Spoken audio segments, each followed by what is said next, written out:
شروع اللہ کا نام لے کر جو بڑا مہربان نہایت رحم والا ہے۔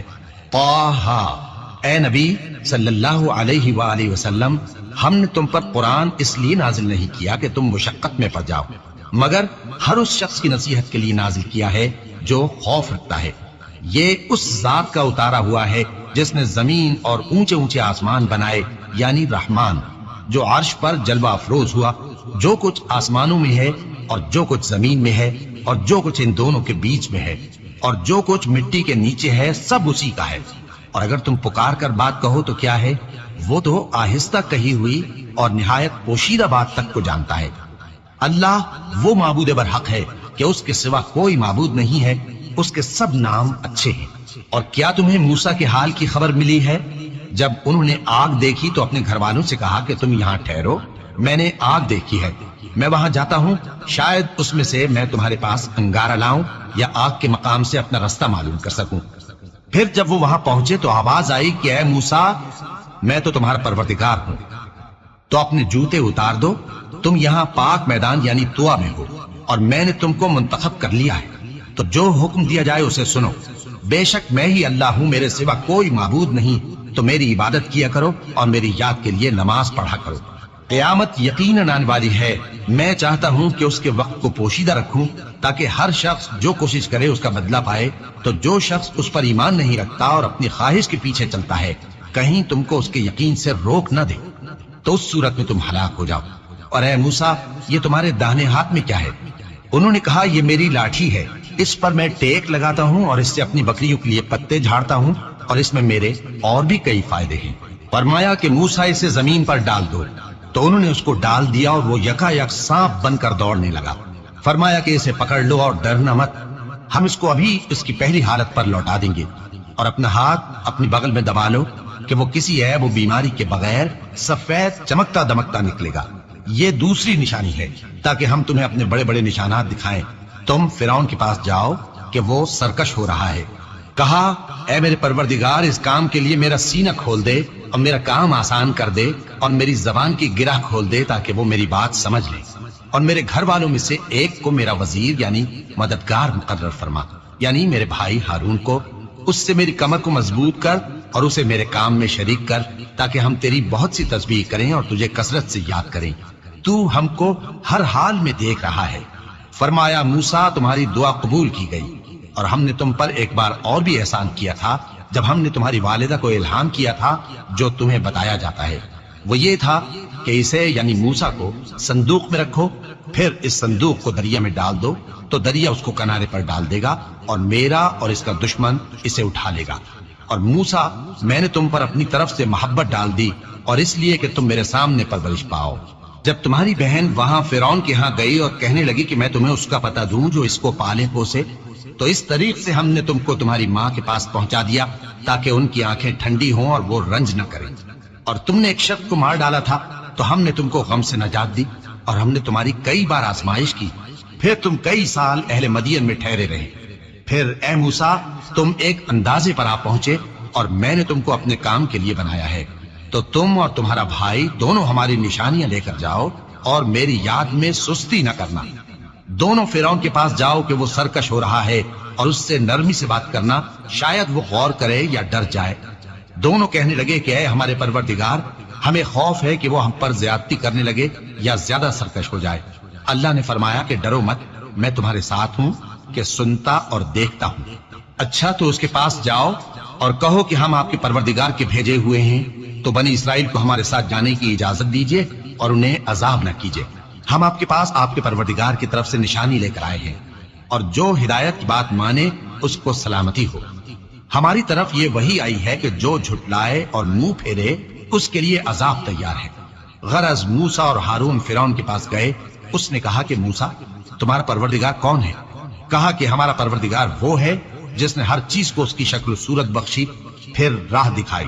کہا تو پہلی قوموں کا کیا حال ہوا؟ فرمایا کہ ان کا علم میرے پروردگار کو ہے جو کتاب میں لکھا ہوا ہے۔ میرا پروردگار نہ چوکتا ہے نہ بھولتا ہے۔ وہ وہی تو ہے جس نے تم لوگوں کے لیے زمین کو فرش بنایا اور اس میں تمہارے لیے رستے بنا دیے اور آسمان سے پانی برسایا، پھر اس سے مختلف نباتات پیدا کی کہ خود بھی کھاؤ اور اپنے مویشیوں کو بھی چراؤ۔ بے شک ان باتوں میں عقل والوں کے لیے بہت سی نشانیاں ہیں۔ اسی زمین سے ہم نے تم کو پیدا کیا اور اسی میں ہم تمہیں لوٹائیں گے اور اسی سے ہم تمہیں دوسری دفعہ نکالیں گے۔ اور ہم نے فرعون کو اپنی سب نشانیاں دکھائیں مگر وہ تکذیب اور انکار ہی کرتا رہا۔ کہنے لگا کہ موسیٰ، کیا تم ہمارے پاس اس لیے آئے ہو کہ اپنے جادو کے زور سے ہمیں ہمارے ملک سے نکال دو؟ تو ہم بھی تمہارے مقابل ایسا ہی جادو لائیں گے، تو ہمارے اور اپنے درمیان ایک وقت مقرر کر لو کہ نہ تو ہم اس کے خلاف کر رہے ہیں اور نہ تم، اور یہ مقابلہ ایک ہموار میدان میں ہوگا۔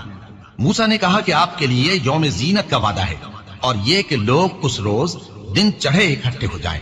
تو فرعون لوٹ گیا اور اپنے سامان جمع کر کے پھر آیا۔ موسیٰ نے ان جادوگروں سے کہا کہ یہ تمہاری بربادی ہوگی، اللہ پر جھوٹ نہ باندھو، وہ تمہیں عذاب سے فنا کر دے گا، اور جس نے جھوٹ باندھا وہ نامراد رہا۔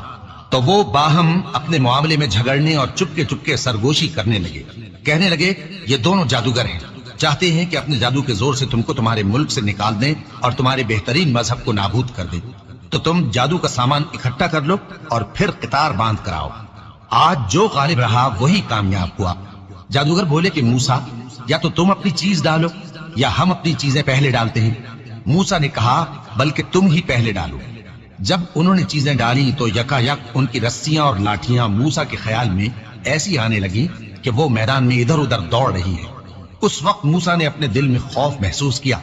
ہم نے کہا خوف نہ کرو، بلا شبہ تم ہی غالب رہو گے، اور جو چیز یعنی لاٹھی تمہارے داہنے ہاتھ میں ہے اسے ڈال دو کہ جو کچھ انہوں نے بنایا ہے اس کو وہ نکل جائے گی۔ جو کچھ انہوں نے بنایا ہے یہ تو جادوگروں کے ہتھ کنڈے ہیں، اور جادوگر جہاں بھی جائے کامیاب نہیں ہوگا۔ اس پر جادوگر سجدے میں گر پڑے، کہنے لگے کہ ہم موسیٰ اور ہارون کے پروردگار پر ایمان لائے۔ فرعون بولا کہ پیشتر اس کے کہ میں تمہیں اجازت دوں تم اس پر ایمان لے آئے، بے شک یہ تمہارا بڑا یعنی استاد ہے جس نے تم کو جادو سکھایا ہے، سو میں تمہارے ہاتھ اور پاؤں مخالف سمت سے کٹوا دوں گا اور تم کو کھجوروں کے تنوں پر سولی چڑھوا دوں گا، اور تم کو معلوم ہوگا کہ ہم میں سے کس کا عذاب زیادہ سخت اور دیر تک رہنے والا ہے۔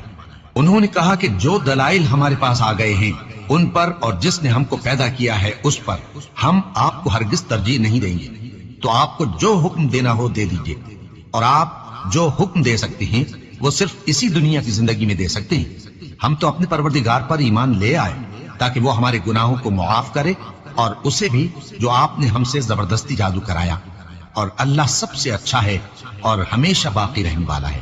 جو شخص اپنے پروردگار کے پاس گناہگار ہو کر آئے گا تو اس کے لیے جہنم ہے جس میں نہ وہ مرے گا نہ جیے گا، اور جو اس کے روبرو ایماندار ہو کر آئے گا اور عمل بھی نیک کیے ہوں گے تو ایسے لوگوں کے لیے اونچے اونچے درجے ہیں، یعنی ہمیشہ رہنے کے باغ جن کے نیچے نہریں بہ رہی ہیں، ہمیشہ ان میں رہیں گے، اور یہ اس شخص کا بدلہ ہے جو پاک ہوا۔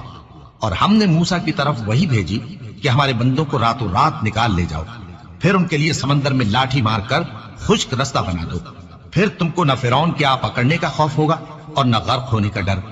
پھر فرعون نے اپنے لشکروں کے ساتھ ان کا تعاقب کیا تو سمندر کی موجوں نے ان پر چڑھ کر انہیں ڈھانک لیا یعنی ڈبو دیا، اور فرعون نے اپنی قوم کو گمراہ کر دیا اور سیدھے رستے پر نہ ڈالا۔ اے آل یعقوب، ہم نے تم کو تمہارے دشمن سے نجات دی اور تورات دینے کے لیے تم سے کوہ طور کی داہنی جانب مقرر کی، اور تم پر من اور سلوہ نازل کیا، اور حکم دیا کہ جو پاکیزہ چیزیں ہم نے تم کو دی ہیں ان کو کھاؤ اور اس میں حد سے نہ نکلنا، ورنہ تم پر میرا غضب نازل ہوگا، اور جس پر میرا غضب نازل ہوا وہ ہلاک ہو گیا۔ اور جو توبہ کرے اور ایمان لائے اور عمل نیک کرے پھر سیدھے رستے چلے اس کو میں بخش دینے والا ہوں۔ اور اے موسیٰ، تم نے اپنی قوم سے آگے چلے آنے میں کیوں جلدی کی؟ کہا وہ میرے پیچھے آ رہے ہی۔ اور اے میرے پروردگار، میں نے تیری طرف آنے کی جلدی اس لیے کی کہ تو خوش ہو جائے۔ فرمایا کہ ہم نے تمہاری قوم کو تمہارے بعد آزمائش میں ڈال دیا ہے، اور سامری نے ان کو بہکا دیا ہے۔ اور موسیٰ غصے اور غم کی حالت میں اپنی قوم کے پاس واپس آئے اور کہنے لگے کہ اے قوم، کیا تمہارے پروردگار نے تم سے اچھا وعدہ نہیں کیا تھا؟ کیا میری جدائی کی مدت تمہیں لمبی معلوم ہوئی، یا تم نے یہ چاہا کہ تم پر تمہارے پروردگار کی طرف سے غضب نازل ہو، اور اس لیے تم نے مجھ سے جو وعدہ کیا تھا اس کے خلاف کیا؟ وہ کہنے لگے کہ ہم نے اپنے اختیار سے آپ سے وعدہ خلافی نہیں کی، لیکن ہم ان لوگوں کے زیوروں کا بوجھ اٹھائے ہوئے تھے، پھر ہم نے اس کو آگ میں ڈال دیا، اور اسی طرح سامری نے ڈال دیا۔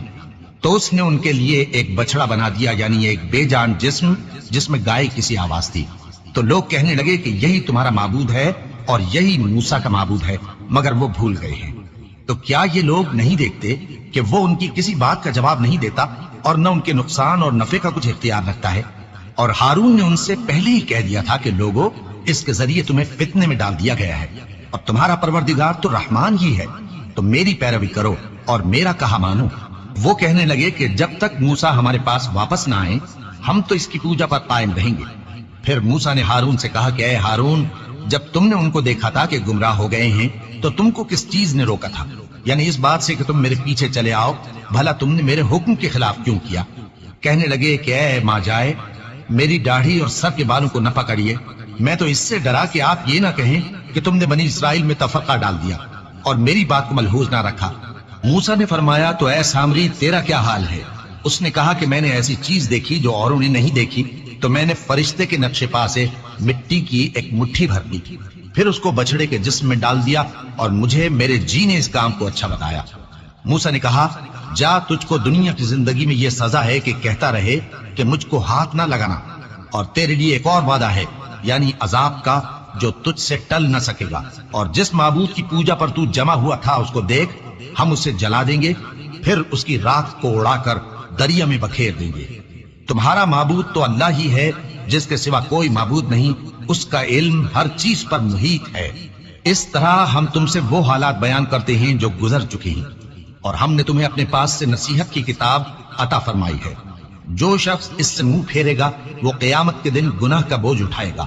ایسے لوگ ہمیشہ اس عذاب میں مبتلا رہیں گے، اور یہ بوجھ قیامت کے روز ان کے لیے برا ہوگا، جس روز سور پھونکا جائے گا اور ہم گناہگاروں کو یوں اکٹھا کریں گے کہ ان کی آنکھیں نیلی نیلی ہوں گی۔ تو وہ آپس میں آہستہ آہستہ کہیں گے کہ تم دنیا میں صرف 10 ہی دن رہے ہو، جو باتیں یہ کریں گے ہم خوب جانتے ہیں۔ اس وقت ان میں سب سے اچھی راہ والا یعنی عاقل و ہوشمند کہے گا کہ نہیں، بلکہ صرف ایک ہی روز ٹھہرے ہو۔ اور اے نبی صلی اللہ علیہ وآلہ وسلم، لوگ تم سے پہاڑوں کے بارے میں دریافت کرتے ہیں، کہہ دو کہ میرا رب ان کو راکھ بنا کر بکھیر دے گا، پھر زمین کو ہموار میدان کر چھوڑے گا جس میں تم کوئی نشیب و فراز نہ دیکھو گے۔ اس روز لوگ پکارنے والے کے پیچھے چلیں گے اور اس کی پیروی سے انحراف نہ کر سکیں گے، اور رحمان کے سامنے آوازیں پست ہو جائیں گی، تو تم ایک ہلکی آواز کے سوا کوئی آواز نہ سنو گے۔ اس روز کسی کی سفارش کچھ فائدہ نہ دے گی مگر اس شخص کی جسے رحمان اجازت دے اور اس کی بات کو پسند فرمائے۔ جو کچھ ان کے آگے ہے اور جو کچھ ان کے پیچھے ہے وہ اس کو جانتا ہے، اور وہ اپنے علم سے اللہ کے علم کا احاطہ نہیں کر سکتے۔ اور اس زندہ و قائم کے روبرو منہ لٹک جائیں گے، اور جس نے ظلم کا بوجھ اٹھایا وہ نامراد رہا، اور جو نیک کام کرے گا اور مومن بھی ہوگا تو اس کو نہ ظلم کا خوف ہوگا اور نہ نقصان کا۔ اور ہم نے اس کو اسی طرح کا قرآن عربی نازل کیا ہے، اور اس میں طرح طرح کے ڈراوے بیان کر دیے ہیں تاکہ لوگ پرہیزگار بنے یا اللہ ان کے لیے نصیحت پیدا کر دے۔ تو اللہ جو سچا بادشاہ ہے، عالی قدر ہے، اور قرآن کی وحی جو تمہاری طرف بھیجی جاتی ہے اس کے پورا ہونے سے پہلے قرآن کے پڑھنے میں جلدی نہ کیا کرو، اور دعا کرو کہ میرے پروردگار مجھے اور زیادہ علم دے۔ اور ہم نے پہلے آدم سے عہد لیا تھا مگر وہ اسے بھول گئے، اور ہم نے ان میں ارادے کی پختگی نہ پائی۔ اور جب ہم نے فرشتوں سے کہا کہ آدم کے آگے سجدہ کرو تو سب سجدے میں گر پڑے مگر ابلیس نے انکار کیا۔ اس پر ہم نے فرمایا کہ آدم، یہ تمہارا اور تمہاری بیوی کا دشمن ہے، تو یہ کہیں تم دونوں کو بہشت سے نہ نکلوا دے، پھر تم تکلیف میں پڑ جاؤ۔ یہاں تم کو یہ آسائش ہے کہ نہ بھوکے رہو نہ ننگے، اور یہ کہ نہ پیاسے رہو اور نہ دھوپ کھاؤ۔ پھر شیطان نے ان کے دل میں وسوسہ ڈالا اور کہا کہ آدم، بھلا میں تم کو ایسا درخت بتاؤں جو ہمیشہ کی زندگی کا باعث ہو اور ایسی بادشاہت کہ کبھی زائل نہ ہو؟ تو دونوں نے اس درخت کا پھل کھا لیا تو ان پر ان کی شرم گاہیں ظاہر ہو گئیں، اور وہ اپنے اوپر بہشت کے پتے چپکانے لگے۔ اور آدم نے اپنے پروردگار کے حکم کے خلاف کیا تو وہ اپنے مقصد سے بے راہ ہو گئے۔ پھر ان کے پروردگار نے ان کو نوازا تو ان پر مہربانی سے توجہ فرمائی اور سیدھی راہ بتائی۔ فرمایا کہ تم دونوں یہاں سے نیچے اتر جاؤ، تم میں بعض کے دشمن ہوں گے، پھر اگر میری طرف سے تمہارے پاس ہدایت آئے تو جو شخص میری ہدایت کی پیروی کرے گا وہ نہ گمراہ ہوگا اور نہ تکلیف میں پڑے گا، اور جو میری نصیحت سے منہ پھیرے گا اس کی زندگی تنگ ہو جائے گی، اور قیامت کو ہم اسے اندھا کر کے اٹھائیں گے۔ وہ کہے گا کہ میرے پروردگار، تو نے مجھے اندھا کر کے کیوں اٹھایا؟ میں تو دیکھتا بھالتا تھا۔ اللہ فرمائے گا کہ ایسا ہی چاہیے تھا، تیرے پاس ہماری آیتیں آئیں تو تو نے ان کو بھلا دیا، اسی طرح آج ہم تجھ کو بھلا دیں گے۔ اور جو شخص حد سے نکل جائے اور اپنے پروردگار کی آیتوں پر ایمان نہ لائے، ہم اس کو ایسا ہی بدلہ دیتے ہیں، اور آخرت کا عذاب بہت سخت اور ہمیشہ باقی رہنے والا ہے۔ تو کیا یہ بات ان لوگوں کے لیے موجب ہدایت نہ ہوئی کہ ہم ان سے پہلے بہت سے فرقوں کو ہلاک کر چکے ہیں جن کے رہنے کے مقامات میں یہ چلتے پھرتے ہیں؟ عقل والوں کے لیے اس میں بہت سی نشانیاں ہیں۔ اور اگر ایک بات تمہارے پروردگار کی طرف سے پہلے صادر اور جزائے اعمال کے لیے ایک میعاد مقرر نہ ہو چکی ہوتی تو نزول عذاب لازم ہو جاتا۔ پس جو کچھ یہ بکواس کرتے ہیں اس پر صبر کرو، اور سورج کے نکلنے سے پہلے اور اس کے غروب ہونے سے پہلے اپنے پروردگار کی تسبیح و تحمید کیا کرو، اور رات کی کچھ گھڑیوں میں بھی اس کی تسبیح کیا کرو، اور دن کے مختلف اوقات یعنی دوپہر کے وقت بھی، تاکہ تم خوش ہو جاؤ۔ اور کئی طرح کے لوگوں کو جو ہم نے دنیا کی زندگی میں آرائش کی چیزوں سے نوازا ہے تاکہ ان کی آزمائش کریں، ان پر نگاہ نہ کرنا، اور تمہارے پروردگار کی عطا فرمائی ہوئی روزی بہت بہتر اور باقی رہنے والی ہے۔ اور اپنے گھر والوں کو نماز کا حکم کرو اور اس پر قائم رہو۔ ہم تم سے روزی کے خواستگار نہیں، بلکہ تمہیں ہم روزی دیتے ہیں، اور نیک انجام اہل تقوی کا ہے۔ اور کہتے ہیں کہ یہ پیغمبر اپنے پروردگار کی طرف سے ہمارے پاس کوئی نشانی کیوں نہیں لائے؟ کیا ان کے پاس پہلی کتابوں کی نشانی نہیں آئی؟ اور اگر ہم ان کو پیغمبر کے بھیجنے سے پیشتر کسی عذاب سے ہلاک کر دیتے تو یہ کہتے کہ اے ہمارے پروردگار، تو نے ہماری طرف کوئی پیغمبر کیوں نہ بھیجا کہ ہم ذلیل اور رسوا ہونے سے پہلے تیرے احکام کی پیروی کرتے۔ کہہ دو کہ سب نتائج اعمال کے منتظر ہیں، سو تم بھی منتظر رہو، ان قریب تم کو معلوم ہو جائے گا کہ دین کے سیدھے رستے پر چلنے والے کون ہیں اور جنت کی طرف راہ پانے والے کون ہیں، ہم یا تم۔